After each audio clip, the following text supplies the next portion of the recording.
Senior citizen association जे day centre में सालगिरह जी यादगार ऐं शानदार तक़रीब थी गुज़री। रिपोर्ट मंज़ूर कालरो। सीनियर सिटीज़न एसोसिएशन हैदराबाद जे डे सेंटर में अॼु 4 मेंबरनि जी गॾियल सालगिरह जी आलिशान तक़रीब थी। मेंबरनि में जनाब बशीर ख़ान जतोई, मोहतरम नज़ीर अहमद शेख मानवारो, पीरल ख़ान खोसो ऐं मोहतरम यहिया ख़ान आराई शामिल आहिनि। सालगिरह जे इन तक़रीब में मेंबरनि जे घणाई शरीक थी। खेनि सिंधी सकाफ़ती टोपियूं, लुंगियूं, अजरकनि, गुलदस्तनि, तोहफ़नि ऐं गुलनि जे हारनि सां जनम ॾींहं जूं मुबारकूं पेश कयूं। ख़ुसूसन सदर दरिया ख़ान बलोच ऐं जनरल सेक्रेटरी आगा सैफुल्ला ख़ान चइनी मुअसिस मेंबरनि खे मोहब्बती तोहफ़नि सां नवाज़ियो।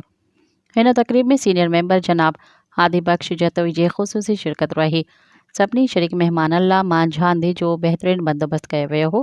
हिन यादगार तक़रीब में औरत मेंबरनि जी न फ़क़ति शिरकत रही पर उन्हनि तरफ़ां बि पंहिंजे भाइरनि लाइ तोहफ़ा पेश कया विया।